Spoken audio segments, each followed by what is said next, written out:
But the amendment would also add back unnecessary funding for administration proposals that are poorly planned and lack justification. That in and of itself is bad enough, and I oppose the amendment and urge others to do so as well, and yield back. Gentleman yields back. What purpose does the gentleman from Michigan rise? I move to strike the last word. Gentleman is recognized for 5 minutes. I rise to support the Conley-Peters amendment because in times of fiscal restraint forces us to prioritize. However, I am disappointed that the Republican bill prioritizes the needs of extremely profitable private companies over the manufacturing and innovative jobs of the future. ExxonMobil Corp. Earned nearly $11 billion in the first 3 months of the year. Shell earned $6.3 billion in the first quarter, and BP made $7.1 billion. Yet the Republican bill includes $476 million for fossil energy R&D. Clearly, the private sector has the initiative and the resources to conduct this research on their own, and they are doing so. Private sector R&D currently dwarfs activities at the Department of Energy, yet this program is actually seeing an increase in funds. This amendment strikes a better balance by decreasing funding in the fossil fuels energy account and restoring the Vehicle Technologies Program to fiscal year 11 levels. The Vehicle Technology Program supports private sector growth and the development of innovative technologies to meet mileage and emission standards for both cars and trucks. Consider how much fuel is used in the transport of consumer goods across our nation on medium and heavy-duty trucks. Small gains in efficiency can have huge gains in fuel and cost savings. The Vehicle Technology Program is investing heavily in new truck technologies which have some of the greatest potential to reduce our nation's petroleum use and dependence on foreign oil. There is a global competition right now to determine which countries will produce the cars and trucks of the future. There is no doubt in the years ahead more Americans will be driving hybrids, plug-in hybrids, battery electric vehicles, and cars and trucks powered by hydrogen fuel cells or natural gas. The only question is whether these new technologies will be researched, developed, and manufactured here in the United States or overseas. The Vehicle Technologies Program is critical to ensure that the American automobile industry and manufacturing base will continue to be globally competitive, and that we as a nation will not trade our dependence on foreign oil for dependence on foreign batteries and other emerging technologies. I'd like to thank my colleague, Mr. Conley, for offering this amendment, and I urge my colleagues to support American innovation and manufacturing and support this amendment. I yield back. Gentleman yields back.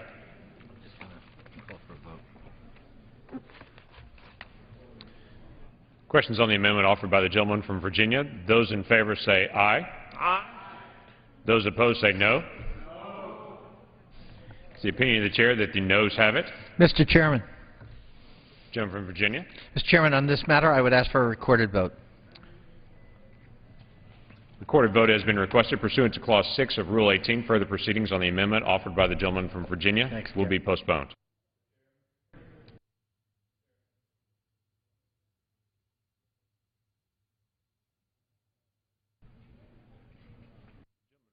From Maryland as a pre-printed amendment. Gentleman from Maryland, for what purpose do you rise? Mr. Chairman, I have an amendment at the desk, amendment number 4. The clerk will designate the amendment. Amendment number 4, printed in the congressional record, offered by Mr. Harris of Maryland. Gentleman is recognized for 5 minutes. Thank you very much, Mr. Chairman. My amendment will reduce funding for the international programs of the Office of Energy Efficiency and Renewable Energy by cutting $6 million out of their $8 million budget and transferring it to the spending reduction account to reduce our deficit. Now, first, Mr. Chairman, I want to commend the committee for doing excellent work in cutting the EERE budget by an overall total of 27%, but this program was cut less than that. It was cut by 20%.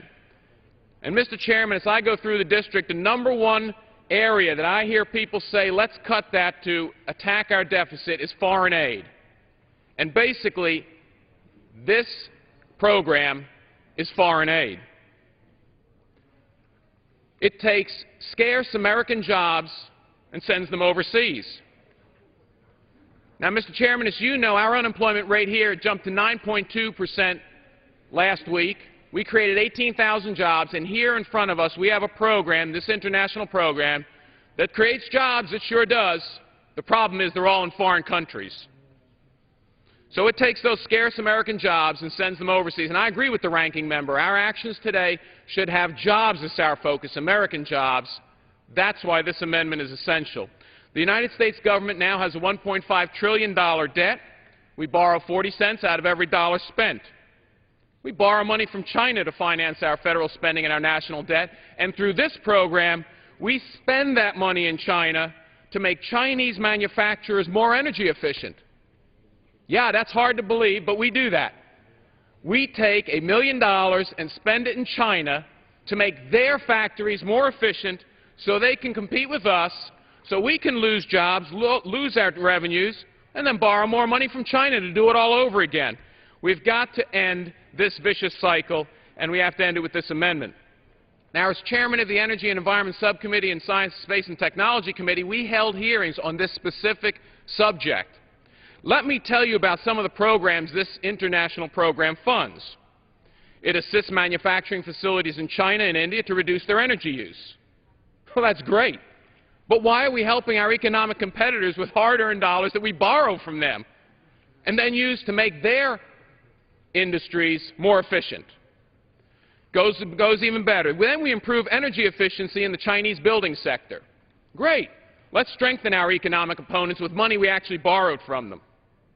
In fact, the DOE just announced a $25 million project over the next 5 years to support the U.S.-India Joint Clean Energy Research and Development Center. Now, why isn't it a U.S. Research and Energy Development Center? Why are we spending hard-earned, hard-borrowed dollars overseas? Even more programs, one to promote energy efficiency in Indian software companies. Unbelievable. Why aren't we promoting energy efficient in American software companies? Partnering with the Kazakhstan government to provide training on industrial efficiency. Now, I like those auto jobs in the United States. Maybe we should, in fact, train our own industry to be more efficient and not go to Kazakhstan and spend our money to do it.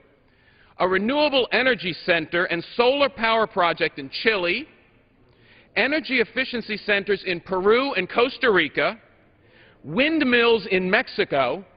Yeah, we're taking this money and we're actually building windmills in Mexico, renewable energy strategy development in the Caribbean, and windmills in the Dominican Republic.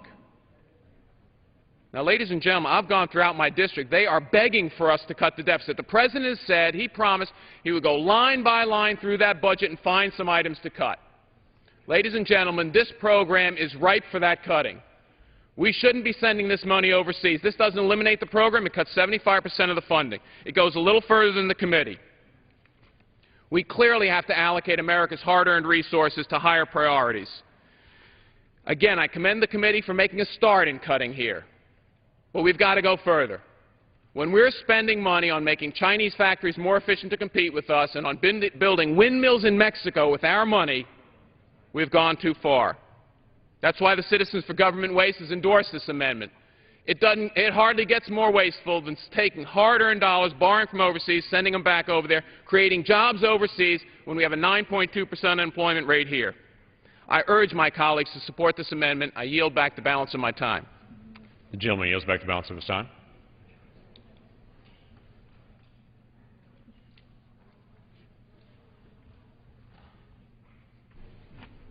What purpose does the gentleman from Indiana rise? Mr. Chairman, I move to strike the last word. The gentleman is recognized for 5 minutes. Mr. Chairman, I'll be brief. The gentleman from Maryland, Mr. Harris, and I are pretty close, but I would respectfully oppose his amendment for a couple of reasons. One is the program that is subject to his amendment is coordinating programs with other countries. We're not, by definition, sending jobs overseas to other countries. The theory of the program is to provide technical assistance for activities to help prime markets for clean technologies in major emerging economies. And the theory of the program is also that it can bring home lessons learned from other experiences and share them at the national, state, and local level. But I say I reluctantly oppose his amendment, and that we're very close because I have great concerns over any number of these types of programs at the Department of Energy. Have expressed my displeasure to the Secretary, among others, that if we are going to invest our taxpayers' money, our money, in these endeavors, we ought to be very discreet as to how those monies are spent to develop markets in the United States of America, and God bless the rest of the world. So I will, in this instance, take the Department of Energy at their word, and that's why I would respectfully oppose the amendment, but I would be happy to stay in close communication with the gentleman. I would be happy to stay in very close touch with the Department of Energy relative to the management of this program, and assuming monies are in the fiscal year 2012 budget to pursue this program, to make sure that your point is heard and that their expenditures are not violative of what you want to do today. And with that, I would yield back my time. Gentlemen, would you yield? Gentlemen. I would be happy to yield to the chair. I have mixed views as well. You know, we have, obviously, Israel's a strong ally. And were it not for Kazakhstan, we perhaps wouldn't be able to do some things militarily to support our troops that are both in Afghanistan and Iraq. And I view this, I think it bears close watching, but there is a perception that somehow we're giving our China, India, and Brazil and other countries sort of an advantage. I view this program as a two-way street. It does provide a degree of access to American companies, and so I would be also reluctantly oppose your amendment, but I can assure you that both of us feel very strongly that it bears watching. But it has borne some fruit. So it's not money wasted. It's not money given away to our competitors. At least that's my view of it. And thank you, gentlemen, for yielding.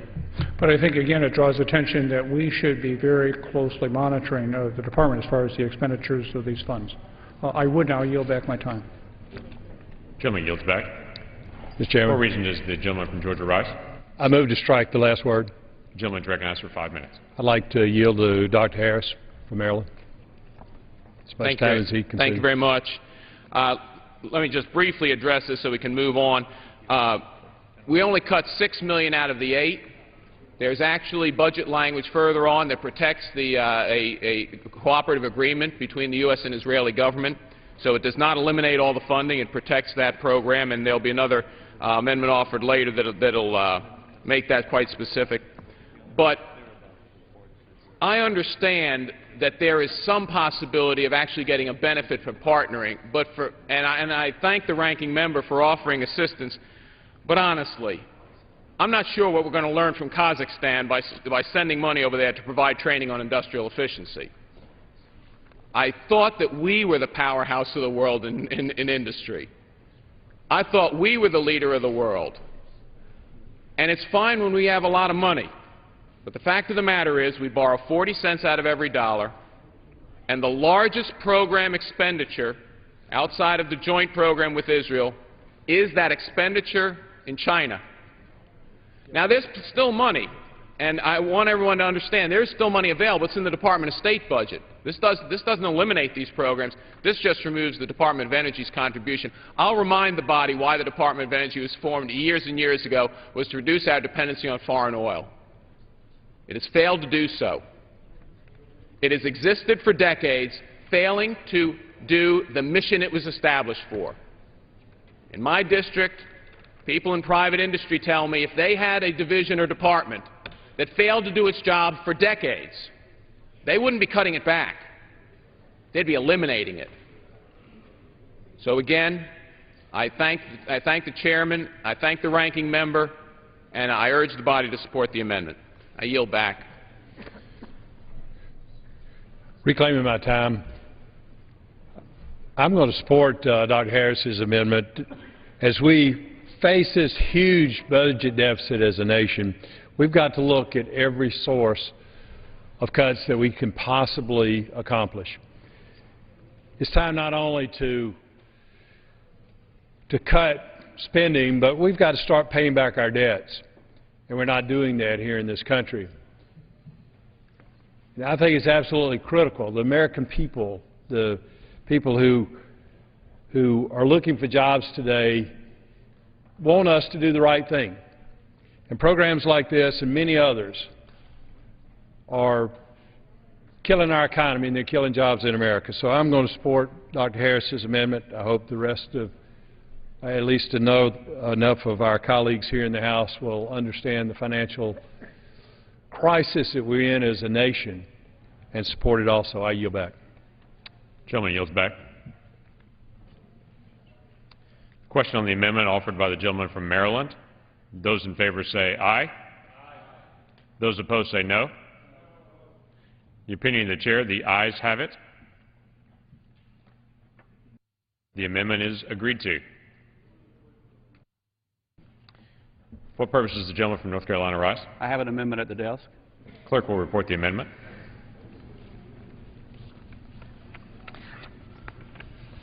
Amendment offered by Mr. Miller of North Carolina, page 23, line 4, after the dollar amount, insert increase by $24,018,000. Page 24, line 18, after the dollar amount, insert reduced by $50 million. The gentleman is recognized for 5 minutes. Thank you, Mr. Chair. This amendment is similar to others that we have heard today. This amendment would reduce the fossil energy research account by $24,018,000 and put as much of that money as our rules will allow into the energy efficiency and renewable energy research, development, demonstration, and deployment. The bill now is $5.9 billion less than the administration's request and more than $1 billion less than last year's funding, but fossil energy is a glaring exception to the austerity visited upon every other kind of energy research. The fossil energy program gets an increase of $24 million above what the administration requested and $32 million more than last year's levels.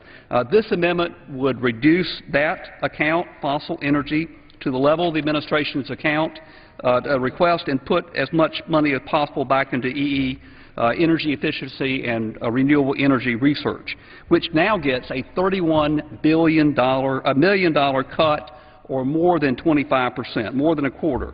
Mr. Chairman, I agree that we need to be doing fossil energy research. It is more than 70% of our energy now. It will be the bulk of our energy supply for the foreseeable future, and we do need an abundant and clean supply of fossil energy. But it's hard to look at the spending levels in this bill and not see some hypocrisy at work. I am the ranking Democrat on the Energy and Environment Subcommittee.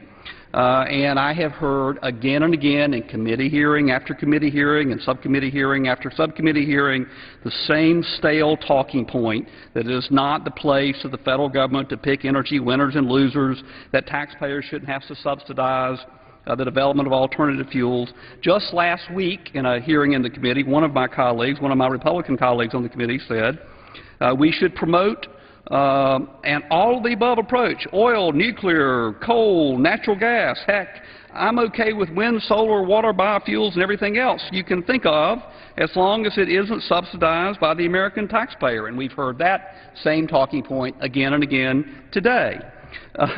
The subsidy, the help with funding for research that the alternative energy now gets is tiny in comparison to what traditional energy sources, fossil fuel and nuclear, have gotten for a long time. And if Republicans are now pushing alternative energy and energy efficiency technologies away from the public trough, it is so they can make more room for fossil fuels and nuclear. Of course, those industries, those traditional industries, have been subsidized right along, and they continue to be subsidized in this bill today. Taxpayers subsidize it, in addition to this little bit of research funding, with very significant tax increases, tax incentives. The subject of discussions over at Blair House for the last few weeks, and we've heard there's no budging on that. And we know that those industries fully expect, if disaster strikes, if there's a massive oil spill or, God forbid, a nuclear accident, they won't really have to pay the cost. They will get help with that. They will get bailed out.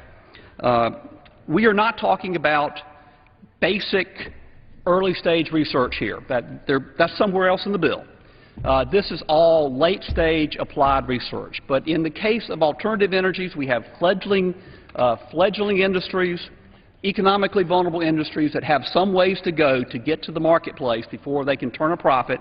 And on the other hand, we've got an industry that is 70% of our current energy supply. They're up and running. They're in good shape. They're fabulously profitable. The top 5 oil and gas companies made $32 billion in profits in the first quarter. The first quarter, $32 billion, 3 months. To that industry, Republicans say, belly on up to the public trough, boys. We'll make room for you. The energy research that we're talking about in the EER&E is wind, solar, biomass, water, on and on. You know what they are. We need to make some of those technologies work, or we are not going to have enough energy in the future. And in the shorter term, they promise healthy competition for the fossil fuel industry to bring down the cost of energy for Americans. It's hard, in fact, to look at the hostility of Republicans to those industries, to those emerging energy technologies, and think a big part of their hostility is not at the bidding of the fossil fuel industry to smother that competition in the crib. I urge the adoption of this amendment. I yield back my time. Gentleman yields back. What purpose does the gentleman from New Jersey rise? Mr. Chairman, I rise to oppose the amendment. The gentleman from North Carolina's amendment increases funding for the energy and efficiency and renewable account, a program that I said earlier has seen record increases since 2007 and still has $9 billion in unspent stimulus funds in its account from 2009 to spend. On that alone, I oppose this amendment and urge my colleagues to do so as well. Yield back. Gentleman yields back.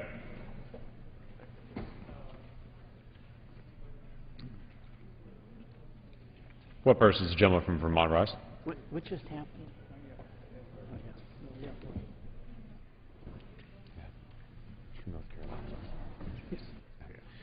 Questions on the amendment offered by the gentleman from North Carolina. Those in favor say aye. Those opposed say no. No. In the opinion of the chair, the noes have it. The amendment is not agreed. Recorded vote. Recorded vote being requested pursuant to Clause 6 of Rule 18. Further proceedings on the amendment offered by the gentleman from North Carolina will be postponed. What purpose does the gentleman from Georgia rise? I have an amendment at the desk. It's number 48. Make the amendment.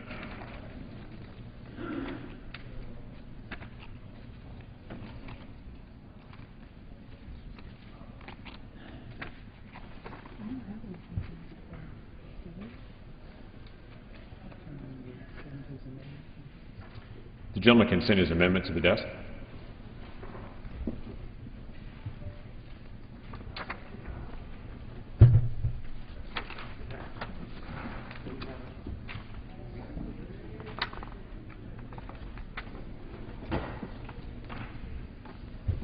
Clerk will designate the amendment. Amendment offered by Mr. Brown of Georgia, page 23, line 4. After the dollar amount, insert reduced by $26,510,000. Page 62, line 2. After the dollar amount, insert increased by $26,510,000. Gentleman is recognized for 5 minutes.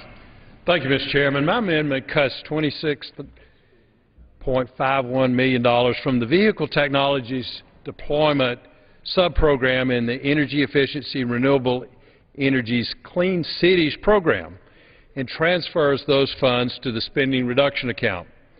The House Committee on Science, Space, and Technology has identified many concerns with this program, which is shared with the Department of Energy.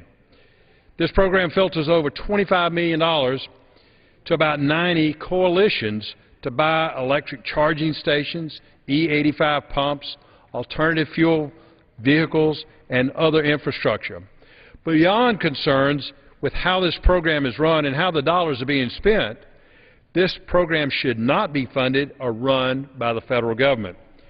This type of program is best served by the private sector or our local and state governments. Despite the management concerns, the Department of Energy has recently announced its intention to broaden the scope of the Vehicle Technologies Deployment Subprogram to also include the National Clean Fleets Program. One mission of this program is to assist Fortune 100 companies to upgrade their commercial fleet. Is this really an appropriate use of federal dollars when we are facing a $1.6 trillion deficit? Is it really appropriate to be helping companies such as Enterprise, GE, and Ryder upgrade their fleets to electric or alternative fuel vehicles? The answer to these questions, in my opinion, is no. In fact, I think most of the American people believe the answer to those questions is no. I urge my colleagues to support my amendment. Mr. Chairman, I yield back. Gentleman yields back. Gentleman from Maryland. Mr. Chairman, I move to strike the last word. Gentleman's recognized for 5 minutes. Thank you very much, Mr. Chairman. You know, the doctor from Georgia is absolutely right. We held a hearing in my subcommittee on this very topic, and it was very instructive.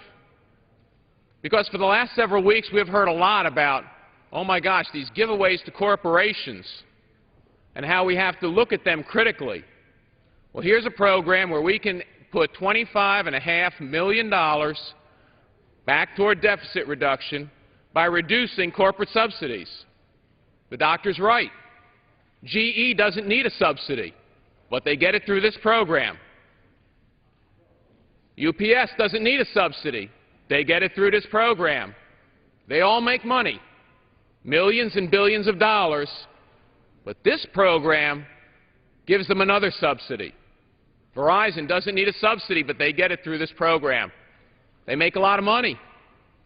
They make a lot of money. This program subsidizes it. And the gentleman's right. E85 is probably a bad choice. Why are we spending money that we have to borrow from the Chinese every day, in order to put E85 pumps around or to convert vehicles to E85 as part of this program? Mr. Chairman, it makes no sense. This is another little contribution we can make. Our constituents have sent us here to deal with the federal deficit. The doctor makes a contribution, $25.5 million. We held a hearing on this. You know, that they advertised, their press release on one of these was green beer for St. Patrick's Day, because they actually spent money for a beer distributing company to upgrade their trucks. Now, last I looked, that business made money. We shouldn't be subsidizing it. This is a good amendment. The body should adopt the amendment and help cut our deficit and help stop sending money to corporations that simply don't need our help. I yield back the balance of my time. Gentleman yields back the balance of his time. Gentleman from Indiana, I would move to strike the last word, Mr. Chairman. Gentleman's recognized for 5 minutes. Chairman, I rise in opposition to the gentleman's amendment, and it would appear there will be others differing in amounts, but very similar in intent.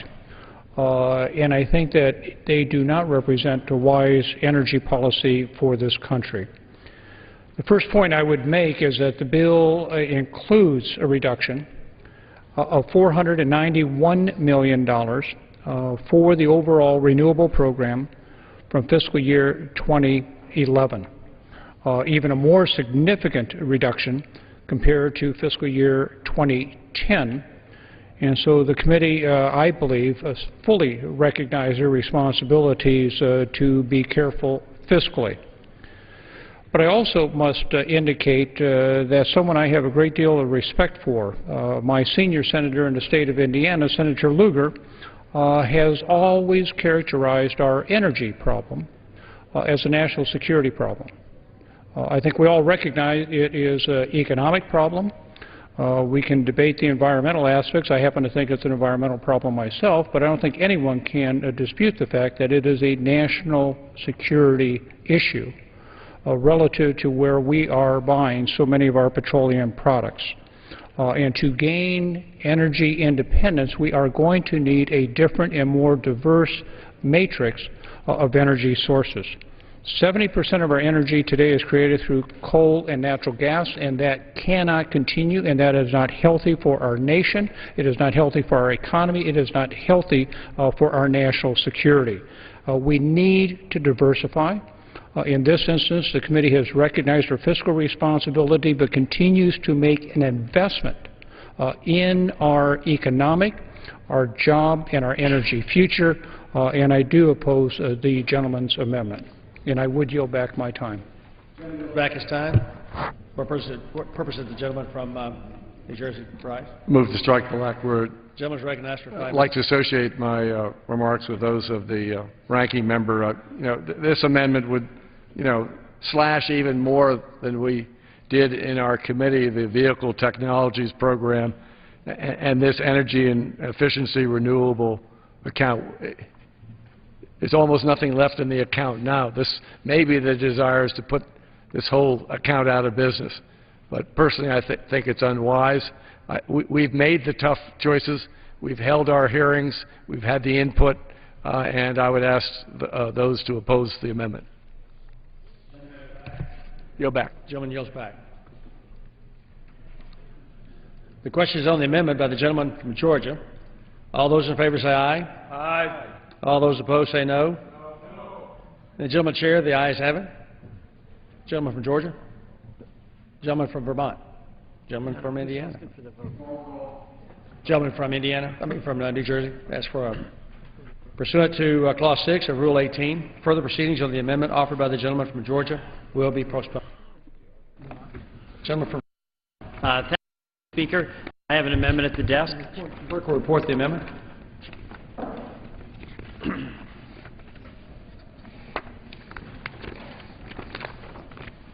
Amendment offered by Mr. Welch of Vermont.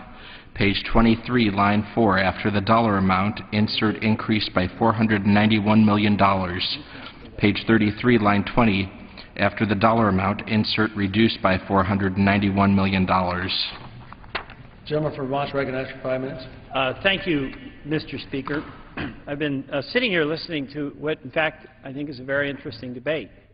What's the role that the taxpayer, through this body, should play in trying to steer an energy policy towards efficiency? There are a lot of contentious debates that we've had about energy policy, about climate change. One of the areas where I found that we have frequently had some common ground is the notion that less is more.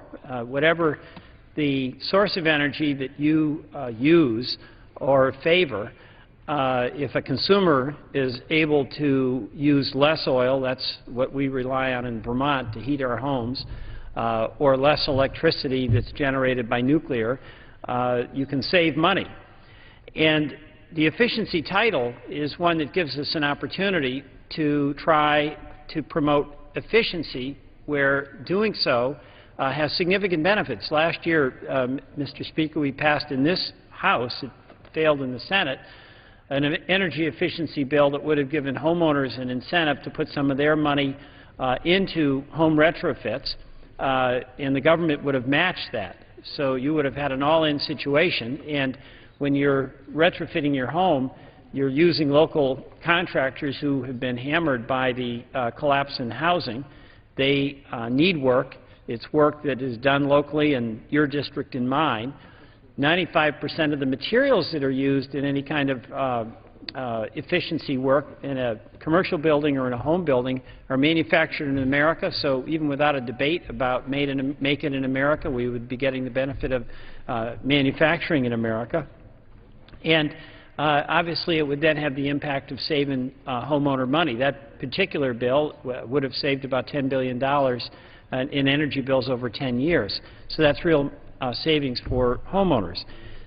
The bill that's brought before the floor makes a decision to dramatically cut the efficiency title by about 27% or $491 million.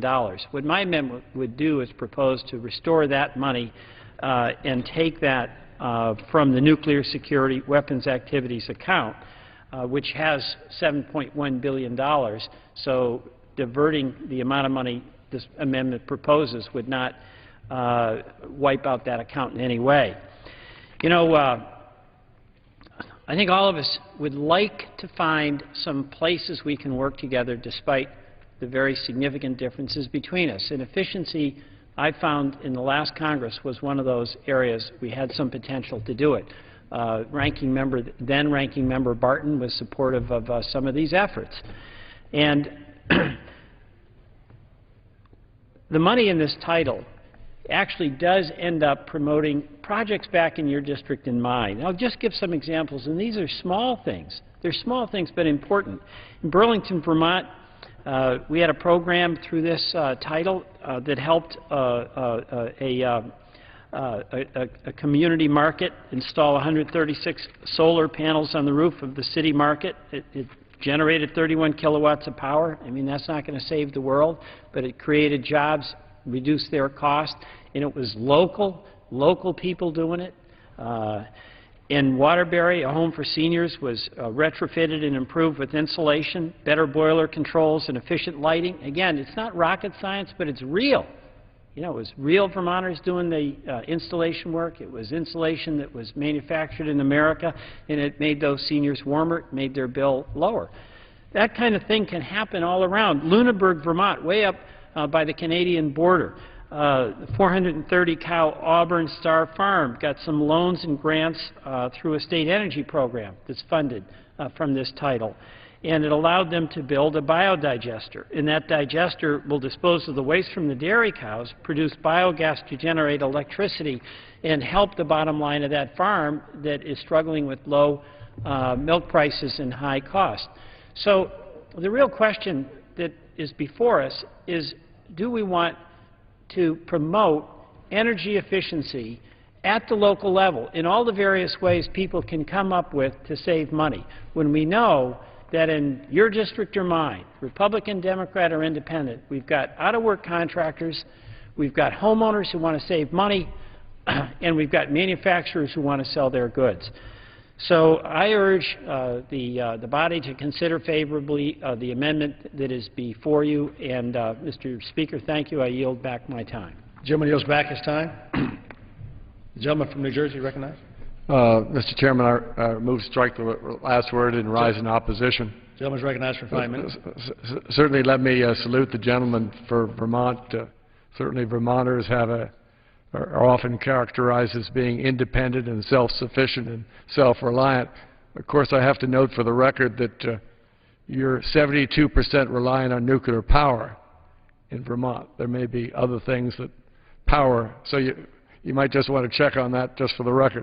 Mr. Chairman, I rise in opposition to the amendment because this amendment decreases funding for weapons activities by $491 million in order to increase, as we heard, the energy and efficiency and renewable account. Modernization of the nuclear complex is a critical national priority and must be funded. And that doesn't matter whether it's the Obama administration or the Bush administration. All of our administrations are working to make sure that we have a nuclear stockpile that is safe, reliable, and verifiable. With years of stagnant funding, we have put off long enough the investments that are needed to sustain our nuclear capabilities into the future. The funding in our bill for weapons activities is both now, as a result, timely and urgent. When every tax dollar must be spent well, we cannot enact cuts that will risk our national security while throwing money at poorly planned programs that have large balances, which I mentioned earlier, $9 billion in the ERE account that's unspent of stimulus money. So not so reluctantly, I rise in opposition to the amendment and urge my colleagues to vote accordingly and yield back. Gentleman yields back. Gentleman from Indiana. I move to strike the last word. Gentleman is recognized for 5 minutes. Chairman, I also have to rise with great respect to my colleague in opposition to the amendment. I certainly appreciate, having just talked about needing to invest in a mix of energy sources in the future, what the intent of the amendment is. He obviously wants to return us to where we are in fiscal year 2011. Would certainly point out for the record that at that level, $1,795 million, we would still be significantly below where we were last year, fiscal year 10, when our level of spending in this account was $2,240 million. The problem I have here is particularly where the money has come from, and that is the weapons account. Too often, and we saw it again last week, we do tend, I think unnecessarily, to hold the defense accounts harmless. In this case, the committee has recommended, and it was very carefully considered, an increase in the weapons account. If the amendment was adopted, the fact is we would be $296 million below current year level for a cut of 4.3%. I have on numerous occasions in my district and conversations with colleagues on the floor and elsewhere suggested it is time, if we are going to solve our budget crisis in the United States of America, for everybody to belly up on both sides of the equation, and I don't care where you're getting your paycheck or how you're earning your contract money. I cannot believe if you are a defense function of the government of the United States, you can't find 1 penny, 1 cent of saving out of every dollar we spend. Having said that, that comes out to 1%. I think at this point, the 4.3% in the weapons programs, that is very important as far as their safety, their security and surety, is a step beyond that to 1% I have so often talked about the last months. With great respect to my colleague, would also oppose this amendment and would yield back my time. Yields back his time. Gentleman from Vermont. I move to strike the last word just for the purpose of a clarification. Does the gentleman seek unanimous consent? Just for clarification. Yes. Objection. Without objection, gentleman recognized for 5 minutes. Just a clarification, member from New Jersey. Vermont has about 1/3 nuclear power. That was misreported, I think, by, I'm not sure by who, but it's 1/3 nuclear, 1/3 hydro, and 1/3 other. Thank you. Gentlemen, this is from the EIA. And it's so incorrect. I assume it's verifiable. 22% is hydro and 72% is nuclear. Well, nothing to be ashamed of. I'll just say it's news to most of us in Vermont, and in fact there's a big dispute about the relicensing of the current nuclear reactor we have, but I appreciate the gentleman. Thank you. I yield back. Gentleman yields back.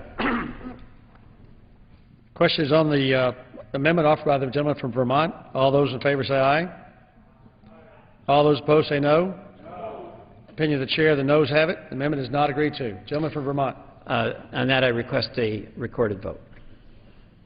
Pursuant to Clause 6 of Rule 18, further proceedings on the amendment offered by the gentleman from Vermont will be postponed.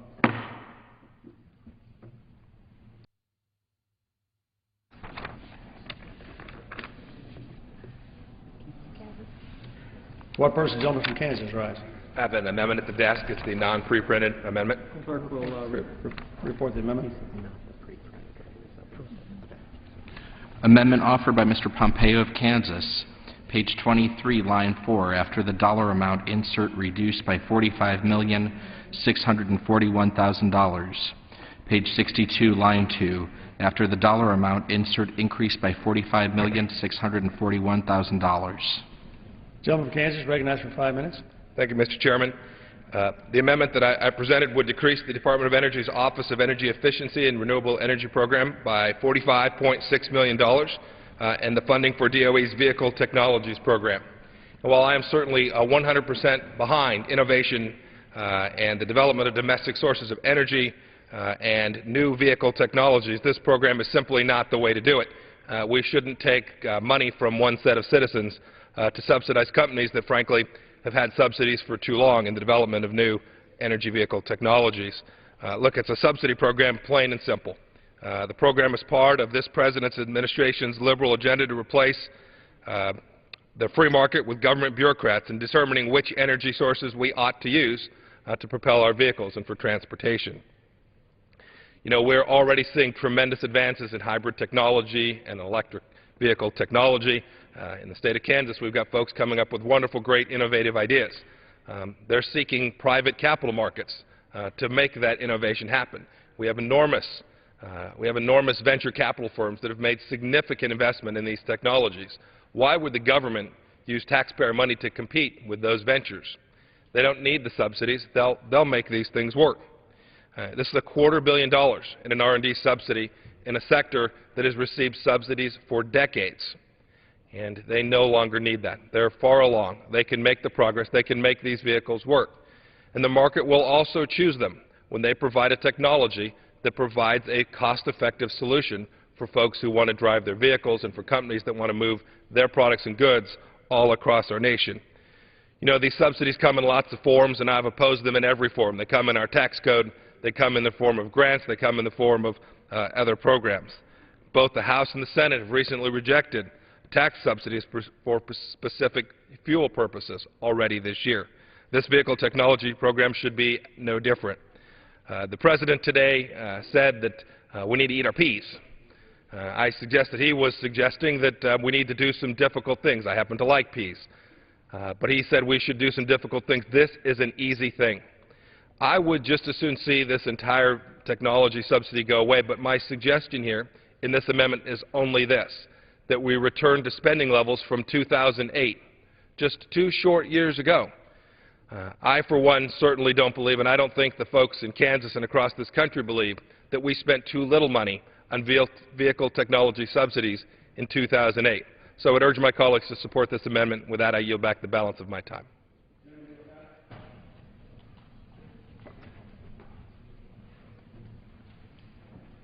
Gentleman from Indiana. Chairman, I move to strike the last word and rise in opposition to the gentleman's amendment. Gentleman's recognized for 5 minutes. I would point out that we have a vote pending in the House for a reduction of about $26.5 million from this account. This would be an additional reduction of another $45 million from this account.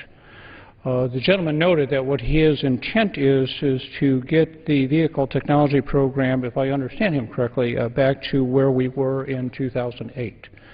If I did understand him correctly, I would suggest that that is why we are where we are today, because the levels for vehicle technology research were inadequate, totally inadequate in 2008.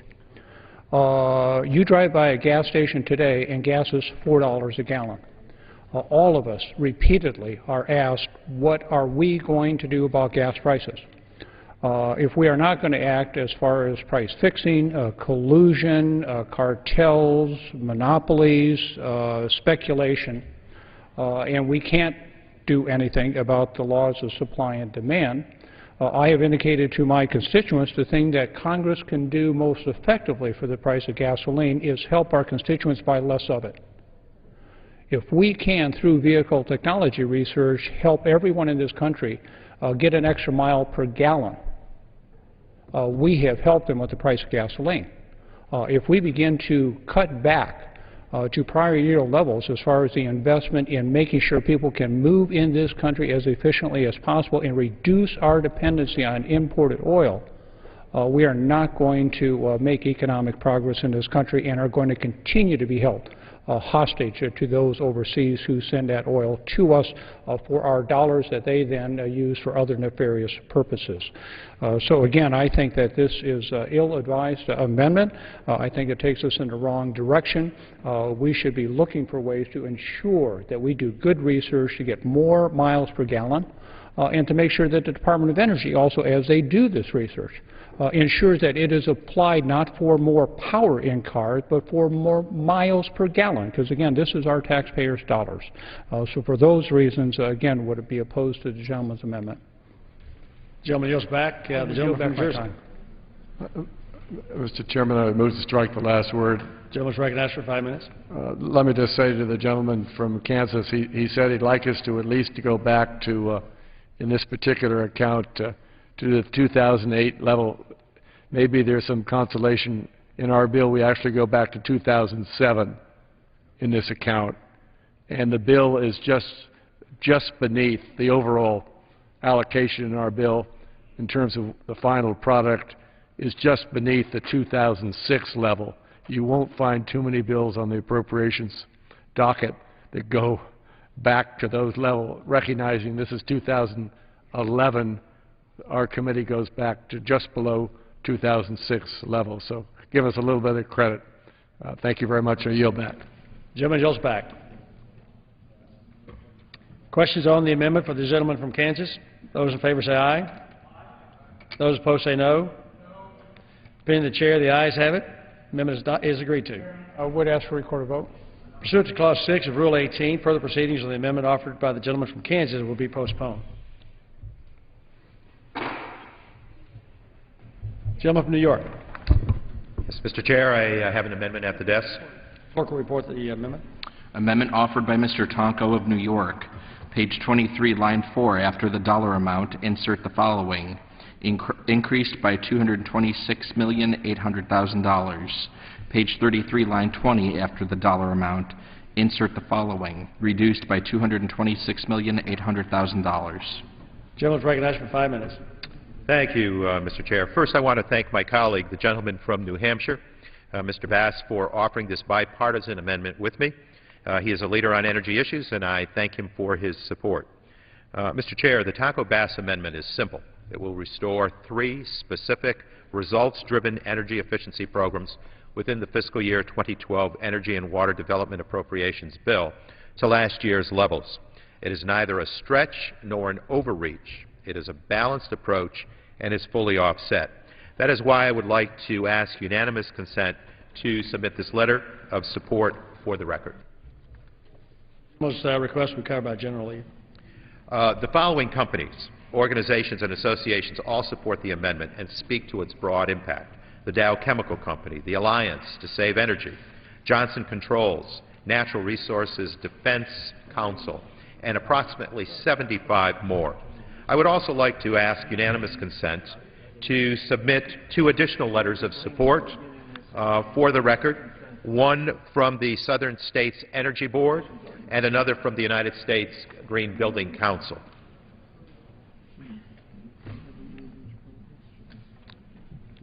The gentleman's request is covered by General Lee.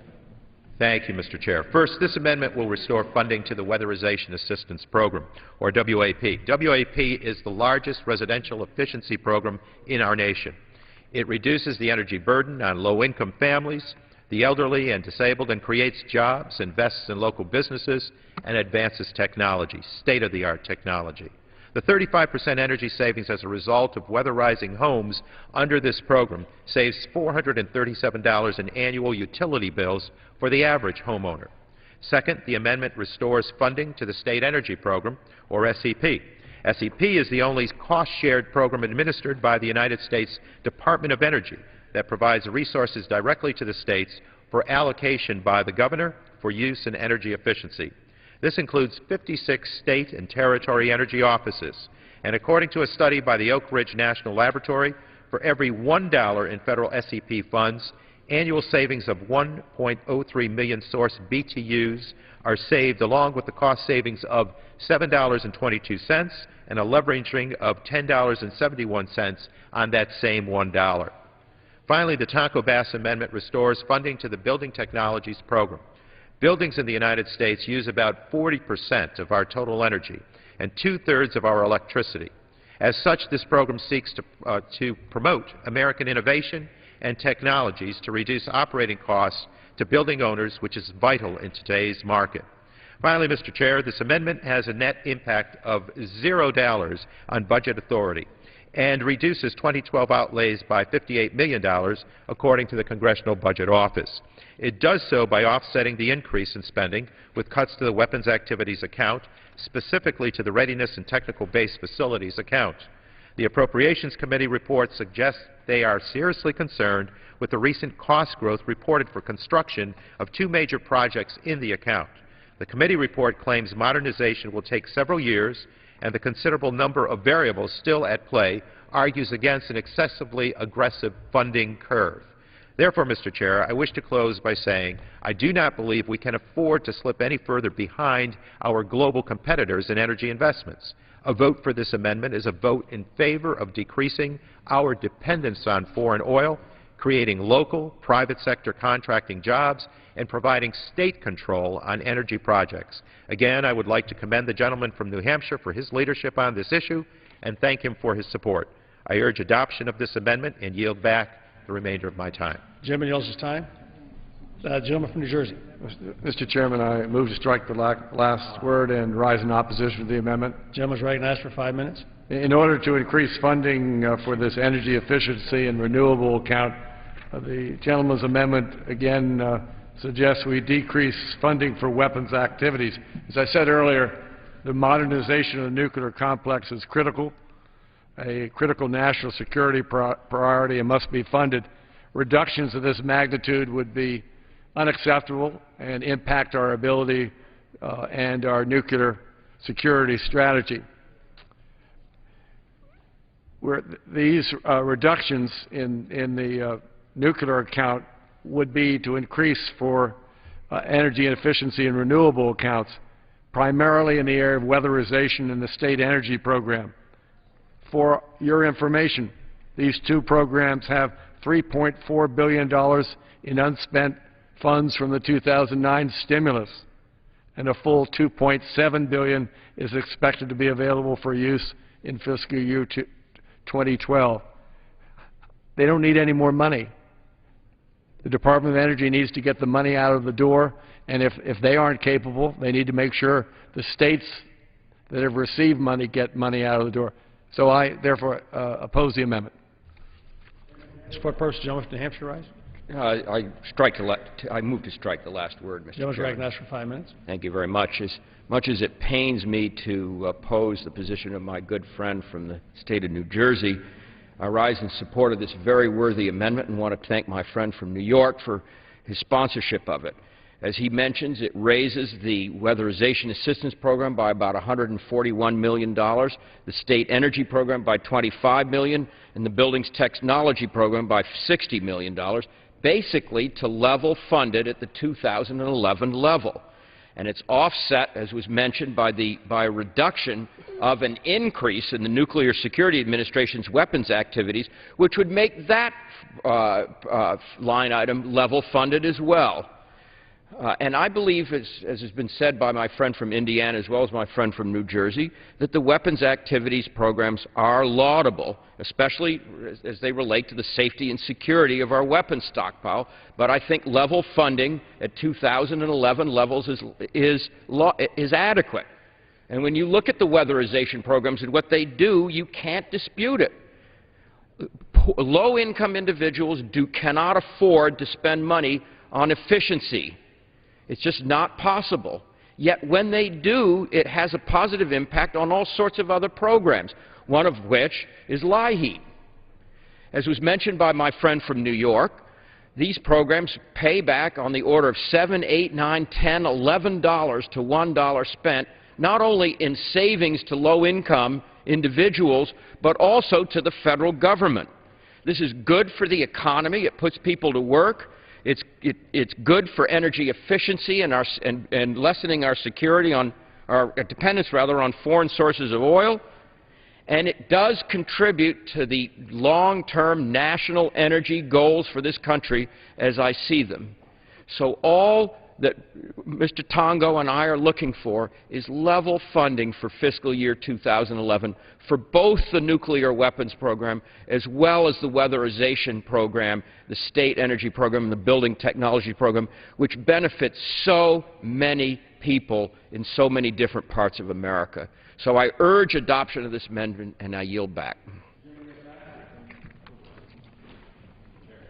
The gentleman from New York. I move to strike the last word for a point of clarification. Well, the gentleman asked for unanimous consent. Pardon? Without objection. The gentleman is recognized for 5 minutes.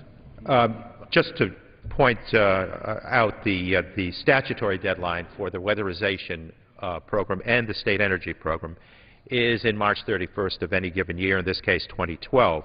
So of course it's not all spent yet. There is expected to be an accelerated spending on these investments that are made. The drawdown on those monies will come in an accelerated way, but also the intent was a 3-year spend out. And I think if we pull the rug out from these job creators at this stage, we stand to reduce employment among our private sector contractors, our builders and renovators. I think that this program What I had seen in New York, especially with the state energy programs, had a 3-year waiting list. There is a great bit of good that comes with this program, and I would think that everyone in this chamber is well served by investment in this program. I withdraw my request and yield back. The gentleman yields back. Questions on the amendment offered by the gentleman from New York. All those in favor say aye. All those opposed say no. Opinion of the chair, the noes have it. Amendment is not agreed to. Mr. Chair, Gentleman from New York. I move for a recorded vote. Pursuant to Clause 6, Rule 18, further proceedings on the amendment offered by the gentleman from New York will be postponed. The gentleman from New Jersey. Mr. Chairman, I have a